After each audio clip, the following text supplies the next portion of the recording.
Gepleyer Adatlyk radiosu efirde habarlar günnälik bilenmeni ýokşanan Nurwan. Türkmen häkimetleri awtolog eýleriniň hukuklaryny edenetlikli çäklendirmegi dowam etdirýärler diýip Adatlygyň habarçysy bilen söhbetdeş bolan Lewaply Sürjä aýdýar.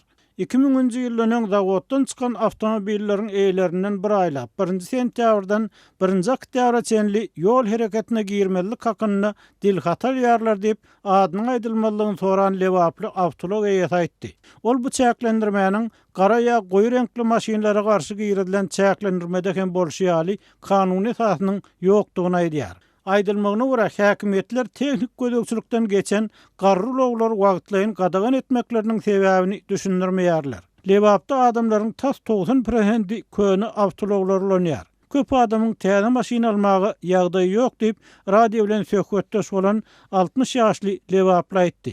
Biz harap bolan ýollarda könülen uloglary bejerip emellep geregmede ýaradyp zordan gün görýäris.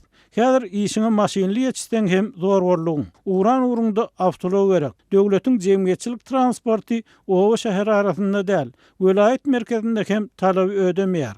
Awtobus gatnawlary gaty yaramaz diýip adynyň aýdylmalygyny soran ýaşaýjy sözüniň üstüne ýetirdi. Raýat aktivisti Nur Muhammed Hanawyň pikirçe Türkmenistanyň raýatlaryň awtolog ulanmaklaryna girilýän çäklendirmeler diňe halka ziýan ýetirmek üçin edilýän işemeň diýär. Ne goňşy ýurt İran alyp görsek, ýa-ni Hindistan alyp görsek, maşinlar ýöne ýama-ýama, köni, şolaryň bu sürpýär, ulanpýar, şolara azar berýän adam ýok.